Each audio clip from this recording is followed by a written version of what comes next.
ఇద్దరి మధ్య నెలకొన్న వివాదం మూడో వ్యక్తికి లాభం చేకూరుతుందనే సామెత రాజోలుబండ మళ్లింపు పథకం ఆర్డీఎస్ ప్రాజెక్టు విషయంలో అక్షరాలా నిజమవుతోంది. రెండు రాష్ట్రాల అనైక్యతను ఆసరా చేసుకుంటున్న కర్ణాటక అందినంత దోచుకుంటోంది. ఫలితంగా దారుణంగా నష్టపోబోతోంది మాత్రం మహబూబ్నగర్ జిల్లానే. 1931లో మొదలైన ఆర్డీఎస్ 1958 నాటికి పూర్తవగా 1961 నుంచి నీరందించడం ప్రారంభమైంది. మొత్తం నీటి కేటాయింపులు 17.43 టీఎంసీలు కాగా కర్ణాటకకు 0.43 టీఎంసీలు, కర్నూలు జిల్లాకు 10 టీఎంసీలు, మహబూబ్నగర్ జిల్లాకు 7 టీఎంసీలు కేటాయించారు. కానీ ఇప్పటి వరకు 30,000 ఎకరాలకు మించి నీరందలేదు. ఆర్డీఎస్ ద్వారా స్పష్టమైన వాటా దక్కాల్సి ఉన్న మహబూబ్నగర్ జిల్లాకు ఎప్పుడు అన్యాయం ఎదురవుతుంది. గత 5 దశాబ్దాలుగా ఇదే పరిస్థితి కనిపిస్తుంది. ఇప్పుడు కొంతమంది ఆర్డీఎస్ ఆయకట్టు రైతులు మనతో ఉన్నారు. చెప్పండి, మీకున్న సమస్యలు ఏంటి ఆర్డీఎస్ పైన? మాకున్న సమస్యలు ఆర్డీఎస్ పైన మొట్టమొదట మాకు అనుభవం, మాకు జ్ఞాపక శక్తి వచ్చినప్పటి నుంచి ఎప్పుడు జూన్ ఫస్ట్ వీక్లోనే నీరు వచ్చేది. కానీ ఇప్పుడు ఈ పరిస్థితిలో ఈ ఆర్డీఎస్ వివాదం మొదలు అయినప్పటి నుంచి కెనాల్కు నీళ్లు రావట్లేదు. పరిస్థితి ఆయకట్టు తగ్గిపోవడం జరుగుతుంది. రైతులు పెట్టిన పెట్టుబడులు లేక అప్పుల ఊబిలో ఇరుక్కపోయి మరి చాలా దారుణంగా ఇబ్బంది పడుతున్నారు. మీకు రావాల్సిన కాలువల ద్వారా ఎంత నీరు వస్తుంది ప్రస్తుతానికి? ప్రస్తుతానికి 1 ఫీటు 1/2 ఫీటు నీళ్ళు వస్తే పశువులు త్రాగడానికి సరిపోతుంది. పొలాలకు మాత్రం నీళ్లు సరిపోవట్లేదు.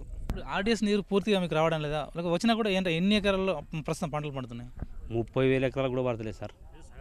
సగం 87,500 ఎకరాలకు నీళ్లు పారేది, ఇది 30,000 ఎకరాలకు నీళ్లు పడతలేదు. ఆర్డీఎస్ ఆనకట్ట ప్రాంతం భౌగోళికంగా కర్ణాటకలో ఉండడంతో ఆధునికీకరణ కానీ ఇతర నిర్మాణ పనులకు సంబంధించి ఏ పని చేపట్టాలన్నా ఆ రాష్ట్రమే చేయాల్సి ఉంటుంది. కేవలం సుమారు 5,000 ఎకరాల ఆయకట్టు మాత్రమే ఉన్న కర్ణాటక అక్రమంగా 30,000 ఎకరాలు సాగు చేస్తోంది. మహబూబ్ నగర్ వైపు నిర్మించిన తూములకు పక్కనే ఉన్న రివర్స్ స్లూయిజ్ల ద్వారా నీటిని వదులుతుండడం వల్ల ఆ నీరంతా నదిలోకి చేరుతోంది. అలా చేరిన నీరు కర్ణాటక వైపు గల పొలాల్లోకి మాత్రమే వెళుతోంది. కర్నూలు వైపు వచ్చే సహజసిద్ధమైన నీటికి ఎలాంటి ఇబ్బందులు లేకుండా ఉంది.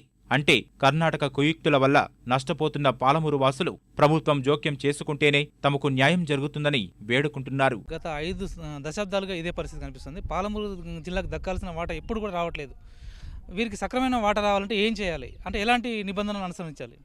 ముఖ్యంగా ఈరోజు ఆర్డీఎస్కి క్లుప్తంగా చెప్పాలంటే మరి ఇటు తుంగ కానీ భద్ర కానీ తుంగభద్ర కానీ ఎన్నో ప్రాజెక్టులు కృష్ణానది మీద కానీ దాని ఉపనది అయినటువంటి తుంగభద్ర మీద అన్నీ కూడా బ్యారేజులుగా ప్రాజెక్టులుగా రూపాంతరం చెందినటువంటివి ఉన్నాయి.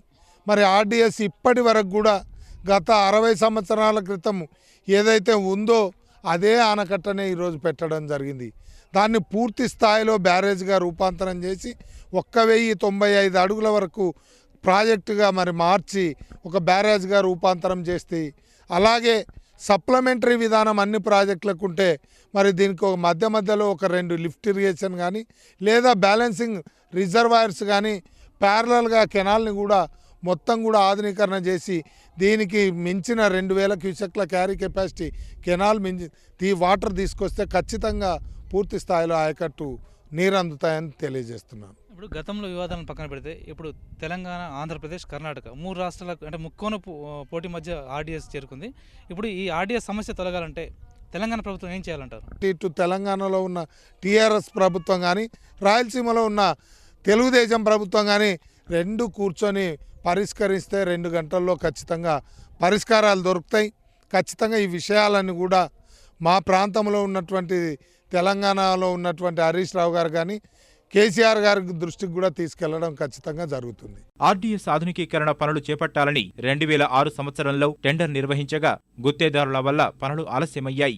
ఈ మధ్య పనులు పూర్తి కావడంతో ఆనకట్ట ఆధునికీకరణ పనులు చేపట్టాలని ఎగువ రాష్ట్రం నిర్ణయించింది. ఈ నిర్ణయంపై కర్నూలు జిల్లా వాసులు అభ్యంతరం వ్యక్తం చేస్తున్నారు. కర్ణాటక వాదన మరోలా ఉంది. ఆ రాష్ట్రానికి చెందిన ఏఈ ఇప్పుడు మనతో ఉన్నారు. అంటే మీరు ఏ పనులు చేపట్టాలనుకున్నారు? దీనికి కర్నూలు వాళ్ళు ఎందుకు అభ్యంతరం తెలిపారు? ఏం ఇప్పుడు ఇంతకు ముందు ఏం వాళ్ళు టెక్నికల్ ఇది కట్టకి ప్రొటెక్షన్, అంటే ఇది ఎత్తు చేయడం కాదు.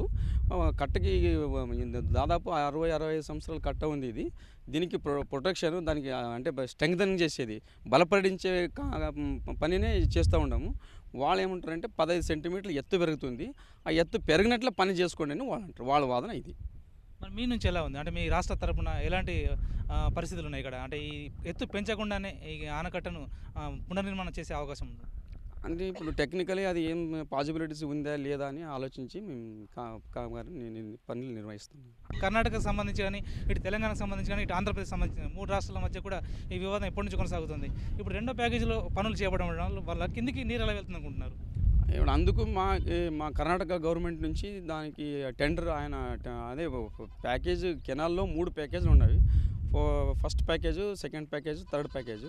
అందులో థర్డ్ ప్యాకేజు, ఫోర్త్ ప్యాకేజు ఇంతకు ముందే కంప్లీట్ అయింది.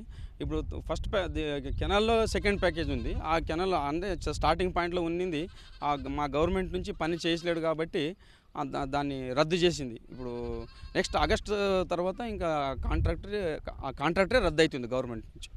ధన్యవాదాలు సార్. ఇది ఆర్డీఎస్ పైన కర్ణాటక వినిపిస్తున్న వాదన. తాము ఇక్కడ పనులు చేస్తేనే 3 రాష్ట్రాలకు ఉభయతారకంగా ఉందని చెప్తున్నారు. కెమెరామెన్ రవికుమార్తో జయప్రకాష్, ఈటీవీ న్యూస్, మహబూబ్ నగర్.